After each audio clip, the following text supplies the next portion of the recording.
Қайырлы күн, құрметті көрермен. Бүгін 21 қазан 2025 жыл. Бүгін бізге Исмағұл Исламұлы келіп отыр. Қош келдіңіз. Біздер өлкетану музейінде көне кітаптарды, қолжазбалар жинап бастап едік. Сол қолында мынадай кітап бар екен. Осы ескілікті кітапты біздерге әкеліп электронды нұсқасын жасап алуға әкеліп берді. Бұл жаңа біздің әріптестеріміз қарады. 1886 жылғы кітап екен, Құранды тәпсірлеп түсіндірген екен. Исмағұл аға, қош келдіңіз. Уақыт бөліп келгеніңізге көп рахмет. Мынадай құнды дүниені сақтап жүргеніңізге рахмет. Бірінші өзіңіз туралы толық айтсаңыз, өзіңіздің толық аты жөніңіз кім, қай жерде туып өстіңіз, руыңыз кім? Менің атым Исмағұл, әкемнің аты Ислам. Документте Исламұлы деп жазылған. Фамилиям Айдарбаев. 5 шілде 1963 жылғы. Руыңыз? Мен руым Байбақты Байторымын. Байторының қонысбаймын мен. Туған жерім енді батыс дейді, батыс Қазақстан облысы. Западный Казахстан, бұрын Приуральный аудан деп. Чеботарево деген жер. Орында колхоз болды, 40 лет октября. Сонда туылдым мен. Негізі родительдерім Россиядан көшіп кетті. Раскулачивание болды ғой. Ал осы сіздің аталарыңыз негізгі мекендеген жер қай жер болған? Родина ма? Родина. Әкемдікі Қаратөбе Қалдығайты. Қаратөбе Қалдығайты. Төлен деген жер. Төлен. Руының ішінде қайсысы еді? Бұл негізі Байторының жері дейді. Байбақты Байтор. Байторы 200 жыл тұрған ба, 300 жыл тұрған ба, сол әкем айтады. Ол жақта семья жағдайлар қалай болған? Ауқатты болған ба? Қалай тұрған? Олар негізі аталарым мақтаған емес, бай тұрған. Бай болған. Бай болған. Үкімет кетті, тек басып қалды. Мыңдаған қой, жылқы басып қалды. Енді Раскулачевнеге түсті дедіңіз, олар сонда өздері көшіп кеткен ба? Неден? Қаратөбеден? Иә, көшті. Қай жылдары шамамен? 29-32 жыл примерно. 28-29-30. Иә. Әкелеріңіз айтатын бе, енді әкеңіз 1912 жылғы болса, ол бірге көшті деген сөз. Иә, бірге көшті. Аталарыңызбен.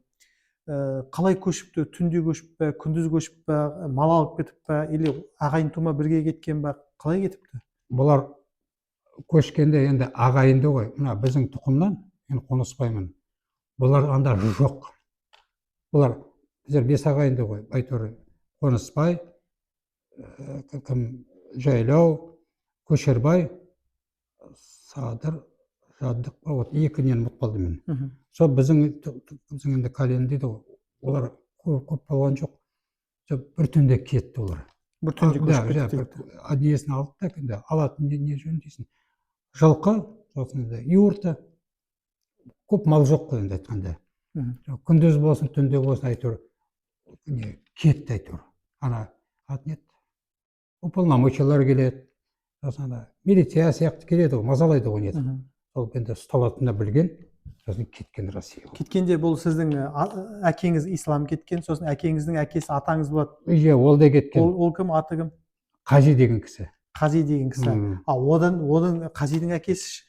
Олар жоқ болған жоқ. Яғни сіздің Қази атаңыз, Ислам әкеңіз, сосын осы Қазидің ағайындары тағы да болды ма? Басқа балалар болды ма Қазидің? Жоқ.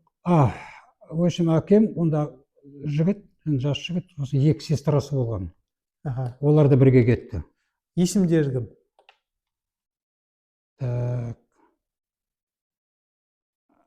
Біреуінің аты Хиван и Қадима деген кісі. Қадима, сосын Хиван, да? Екі несі. Сонда сіздің әкеңіз, сосын 2 не апасы, не қарындасы, 3-і. Сосын больше бала болған жоқ. Сосын Қази деген сіздің әкем, атамыз қой. Атаңыз, осылар кетті, да? Иә. Сосын тағы енді ағайындылар. Басқа ағайындылар. Қази, сосын ана неден Нияз деген бар. Нияз деген кісі болды. Олар көбірек болды. Нияз. Олар родной брат болды кімге? Қазиға. Қазидің бауыры. Иә. Нияз. иә, сол кісі әйтеуір білетін. Сол кезде енді мұнда жас балдар ғой, Қапыш деген кісі болды, Сарғош деген кісі болды, Кеңес деген, солар деген не, кім деген, Аманқажы деген несі, Нияздың тұқымдары енді олар. Солардың ағайындары. Да, олар бәрі ағайынды, бір ауылда тұрды ғой. Олар бәрі ілесіп неге кетті.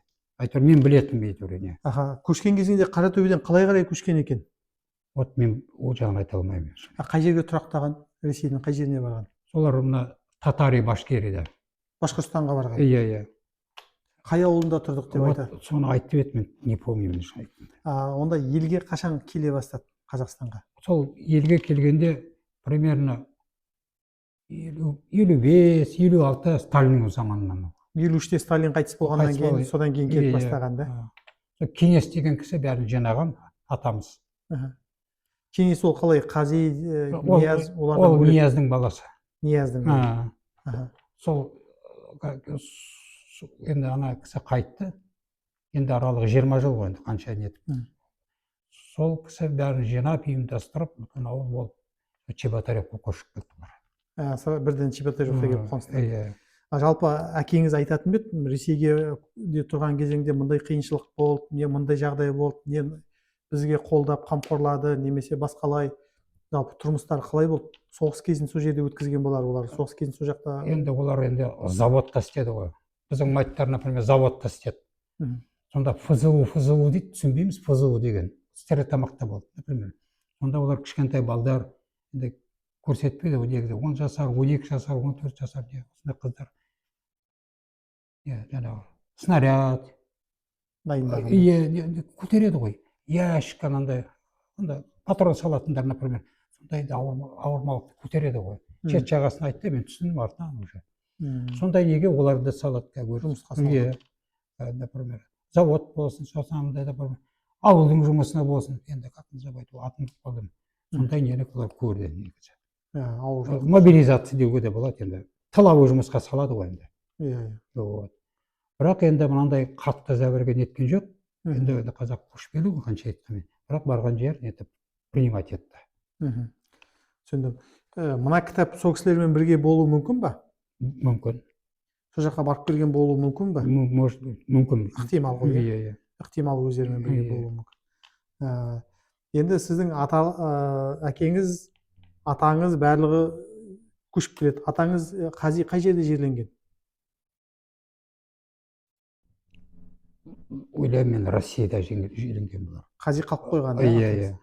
Бері қарай келді. Бірақ олар көшіп келгенде бабушка бар деді. Мамасы болды. Мамасы болды. Qazi атай сол жақта қалып қойған болуы мүмкін. Бабушкаңыздың аты жөні кім? Мен анығын білмеймін. Ненің әкесі ғой енді, исламның шешесі ғой деген. Бірақ анығын білмеймін, шын айтайын. Рулар кім? Сұрағанда жоқ. Сұрағанда жоқ, бір өтірік жоқ. Өтірік алдап қалаймын. Жақсы, түсіндім. Енді сол Чеботаревқа көшіп келдіңіздер, сосын сіздер барлығын сол жақтан өстіңіздер. Иә. Әңгіме болды ма, біздің негізі ата қонысымыз ана жақ екен, сол Төленге қарай барайық деген, или ондай болмап па? Әкеңіз ондай әңгіме айтқан жоқ па? Көшеміз деп па? Жоқ, көшеміз деп айтқан жоқ ол. Бірақ өздері де барып жүрді, баяғыда отгон дейді, малды колхоз КамАЗға тиеп, анда апарады, өздері де мал бақтанда. Молодежь жағы олар бармайды, неге көшіп келгенде бір машина барды олар, бірақ бармаймыз дейді молодежь. Мынан кеткен кішкентай балдар енді Россияны көрді, қандай бар, біздер үйрене алмаймыз дейді. Уже Чеботаревте қалаға, мыналар уже менің жасымда ғой енді. Сол жас жігіттер ол кезде 30-та, 40-та болар болды. Енді Россияны көрді, сол айтты, Чеботаревте қаламыз, солай қалды. Сол деген Чеботарев қазір бұрыннан Байторғын елі дейді, столица. Қазір ма? Астана дейді. Чеботарев. Допустим, қасымда Чесноков бар, Кенжеғара көп, Алашайчы Кенжеғара, оларды Кенжеғараның ауылы дейді. Мынау сіздердің Байторғын ауылы. Керсантта апамыз тұрмысқа шықты, Қадима деген. Олар да көшіп келді Россиядан. Олар күшпендер. Кімді? Күшпен ауылы. Ченаревта, Керсантта. Күшпенің ауылы дейді. Солай, Хамин қасымыздағы Барқын ауылы дейді. Қазақыландырып қойыпсыздар ғой барлығын. Бөліп қойып. Сонда сіздің неңізбен әкеңізбен жаңағы екі апасы ма қарындасы ма бірге көшіп келген ғой. бірге көшіп кетті. Ана жаққа күйеуге шығып қалып қоймаған. Жоқ, біреу тұрмысқа уже шықты, бір сестрасы уже анда қайтты. Сол жақта. Сонда қайтты. Қиыншылық бір нәрселер болған болып тұр ғой. Сол анда қайтты, Академа деген ол уже 80-ге ме 90-ға келіп қайтты, ол Керсаннан қайтты. Енді мына кітапқа келетін болсақ, мына кітап сіздің әкеңіз ұстаған дедіңіз ғой, иә? Иә. Әкеңіз ұстаған кезіңізде бұны оқи алатын ба еді? Әкем бе? Иә. Свободно. Свободно, арабша оқиды. Ол оқығанда не то, что ауылдың, бұл елдің молдасы болды. Сол Чеботарев жақтағы. Ана қасында Россия ғой, Первомайский район. Первомайский жақ, енді естиді ғой қазақтар бірін-бірін. Первомайский район бар, сосын тағы не, Бозолок бар, Бугурустан бар, кім қай жақ, сразу әкемізге келеді. Келгенде не, ауырғанда келе ме, қандай жағдайда келеді? Олар кісі қайтқанда, бала көрінгенде. Рәсімдерді жасайды. Иә, ол ондайдың несін білетін еді. Бір кішкене қолынан ем жасайтын болды. Білетін еді, шын айтқанда. Сосын дұға бірдеме жазып беру, енді онда союз ғой. Кісі қайтқанда тағы не бар, ритуал бірдеме не дейді, орысша айтқанда. Соның несін ол терең біледі. Сонда Совет үкіметі кезінде соны жасап жүрді? Вот Совет үкіметі, біздер онда еще начальный школа оқисың, уже дардай балам, садақа, айт не болғанда біздің үйден беріп оқитын еді. Ол істеп жүрді, шын айтайын. И қорыққан да жоқ. Ешкім ондай үлкен кедергі жасай қойған жоқ. Неткен жоқ. Әйтеуір мен уже кішкене есе кіргенде, неткенде, оның алдында ауылдың нелері болды, молдалар, үлкен кісілер. Енді ана кісі болады, сосын мына кісі болады, ол еще пока не. Сосын молдалықты өзі қолына алды. И өзі нетіп жүреді, басқарып жүреді, нетіп жүреді. Мына кітапты не қыл дейтін еді, сіздерге сақтаңыздар деді ма? Жалпы не айтты мына кітап жөнінде? Бір қандай да бір өсиет айтқан жоқ па? Мына кітапты сақтамаңыздар деді. Бұл сіздің әкеңізде болды, сіздің анаңыз Узипа деген кісі болды. Ол кісі бар ма қазір? Ол қайтты ол. Ол уже жай, ол әкеміз 2002-де қайтса, мать деген 2013-те қайтты май айында. Сонда мынау сіздің анаңыздың қолында болды ма? Біздер бір үйде болдық. Бәріңіз бір үйде болдық. Бір үйде тұрды, бірге сақтап отыр. Енді анаңыз қайтыс болғаннан кейін қазір сіздің қолыңызда ғой. Менің қолымда қалды. Сіздің қолыңыздағы кітапты. Анаңыз бұны қалай қасиетті санады ма бұл кітапты? Мысалы, бір қандай жағдайда қолдандыңыздар, қандай жағдайда ашып қарайсыздар? Ол мынаған серьезно относись етті ол. Анаңыз? Да, ол енді былай айтқанда көп білмегенмен, бірақ аят жайлы не жайлы білетін еді ол. Оқиды, нетеді, жұма күні ме, не ме, кісі айтыр, кішкене болса. Әкесі не болды ғой, аруақтар қал кісі болды. Анаңыздың әкесі ме? Иә. Ол уже. Ол кім, аты кім анаңыздың? Ол аты Тілепқали деген кісі. Қай жақтың адамы ол кісі? Ол Жампита. Шымпайта руы? Ол Алаша Байсу. Олар конфискаға түсті ме? Конфискацияға? Олар конфискация дегенде бұл молда кісі болды ғой. Ол уже рожден арқалы кісі. Оларды жақсы тұрған. Сол үкімет келіп жатқанда уже ол білді үкімет ұстайтынына. Уже бәрін ұстап жатады. Молдаларды, ғылым білетіндерді, бай адамдарды. Ауылда бар ғой айтып қоятындар. Не понравилось, то что уже так салатына білді, сосын кетті оларда. Олар да кеткен. Кетті. Сол кезде 28-29 жылдарда. Сіздің анаңыз нешінші жылғы? Анамыз негізі документте 28 жыл болып жазылады. Ол кішкене үлкендігі болды, мен ойлаймын, әкемді айтып жүрді. Онда документ білмейді ғой. Шамамен жазып, бірақ мамайттың кішкене үлкендігі болды 28-де. Мына елден көшкен кезеңде мамаңыз осы жақтан көшкен болып тұр ғой ондашы. Ол елінен көшті ол. Сол елінен көшеді ғой. Әкесінің аты Тілепберген да? Тілепқали. Тілепқали, яғни ол да конфискаға жалпы қуғындалған адам ғой енді. Иә. Олар сонда сіздің аталарыңызбен бірге тұрды ма екен ана жаққа, Ресей жаққа барғанда? Да, уже танысты анда бірге. Сол жақтан танысып бірге. Әкеміз үйленді майтқа. Сол жақта жүріп үйленді. Иә.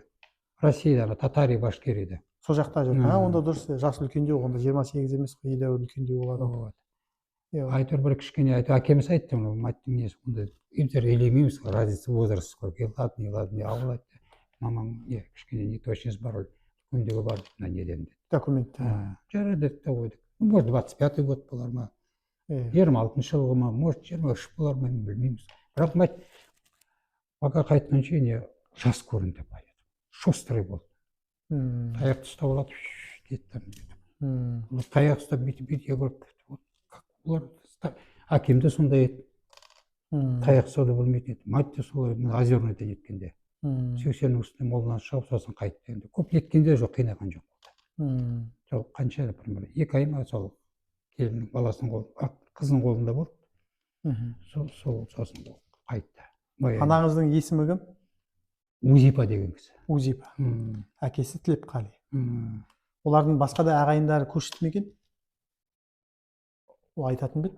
Олар роднялар бар. Олар бірақ Оренбург жақта қалды олар. Олар да ағайындары да көшті. Сосын роднялар бар, мына не жақта. Ақсай жақта. М, Ақсай жақта бар олар. Бірақ мен не көрдім берлек келгесін. Мм. Қада шақырып не. Бірақ ары қарай барған жоқпын мен. түсіндім. Мына кітап қандай жағдайда қолдандыңыз, қандай бір өзінің қасиеттілігін сезіндірген жағдай болды ма? Ну, қалай айтайын. Мына помощь па не ме деген сөз. Иә. Қандай да бір сізге бір бағыт бағдар берген. Мына қанша айтқанмен Чеботаревта болсын, Озерныйда тұрдық қой. Көмегі болды. Көмегі дегенде қалай ілуі тұрды, шын айтайын. Бір защита ретінде. Мгм. Вот жұмысқа кетем, қайда барсам детсем де, енді үйде иншалла екінші жұмат жоқ та көршіге тапсырам. Бірақ ана үйге кісі жақындаған жоқ. Мгм. Өзімде кішкене атағым болды, как говорится, нетіп. Менің мінейімде болды енді айтқанда. Мгм. И бірақ одно, во-вторых, мына кітаптың несі көмегі болды. Невидимый орысша айтқанда. Мгм. Ана Қасиет. ана как его көтеріп түсіп, ана затымды алып кетті, бүйтті, сөйтті деп ондай болған жоқ. М, Бір-екі рет болды, случай хулигандық, бірақ шешілді момент. м, Вот. Вот мына келе возрастың келе келгесін, мына діннің несі қандай екен, алла тағаланың құдіреті қандай күшті ол білінеді. Сол енді әкемнен қалған мынау не ғой, қанша айтқанмен. Мгм. Сосын бала кезімізде әкеміз айтып еді, балдарым анада мынада артық сөз айтпаңыз деді, дін жайлы. Ол енді оқиды, нетеді, біздер балалықтан басып қаламыз ғой, жігіт Иә. болдық енді. Как его. Совет үкіметі дүрілдеп тұр. Сосын бұл как его. Оқиды, семьяға зиян болмасын, не біздерге де айтты, мында балдарым айтпаңыз дейді. М, Артық сөз керек жоқ дейді. Басқаны айтсаң да мынаны айтпаңыз дейді. Онда жас кезінде, союз кезінде білесіңдер ғой, боғы ет демесе жүре береміз. Иә. Той биыл деп. Иә. Дұрыс айтасыз. Жақсы. Жақсы аға, мына уақыт тауып келгеніңізге көп рахмет. Алғысымызды білдіреміз. Енді құрметті көрермен, осы бір кітаптың артында қаншама тарих жатыр. Бірінші кезекте біздің ата-бабаларымыз қандай кітаптан білім алып, нәр алып, ұрпақты тәрбиелеген. Бірінші кезекте соны көреміз. Екінші, мүмкін бұл кітап осыны ұстаған адамдармен бірге өзінің негізгі мекен еткен Қаратөбе ауданында Төлен көлінің маңында тұрған адамдардың амалсыздан туған жеріне кеткен кезеңде бірге барып, шетелде болып, Ресей территориясында болып, бері қарай қайтып келген кезеңде бірге жүрген болуы әбден ықтимал. Екіншіден, жаңа Исмағұл ағамыздың тек әкесі емес, анасының да кәмпескеге ұшырағандығын, кәмпеске болған кезде қуғындауға ұшырағандығын, анасының әкесі Тілепқалидың дін саласында діндар болғандығын соны айтып отыр. Яғни әке жағынан да, ана жағынан да барлығы да совет үкіметі кезеңінде белгілі бір қуғындарға ұшырап, туған жерінен барлығы да кетуге, безінуге мәжбүр болған. Мал мүлік барлығын тастап, барлығы шетелге кетіп, мінекей соның кесірінен тым-тырақай әрқайсысы әр жақта қазір бірі Орынборда, біреуі Қазақстанның бір шетінде, әрқайсысы әр шетінде шашырап кетті. Аллаға шүкір, қазір мына тәуелсіздігімізді алдық. Осындай ата-бабамыздан қалған құнды дүниені жинақтап, ішінде не жазылғандығын анықтап, осылардың барлығын хаттап жатырмыз. Осы да бір тәуелсіздігіміздің арқасы. Тәуелсіздігіміз бекем болсын.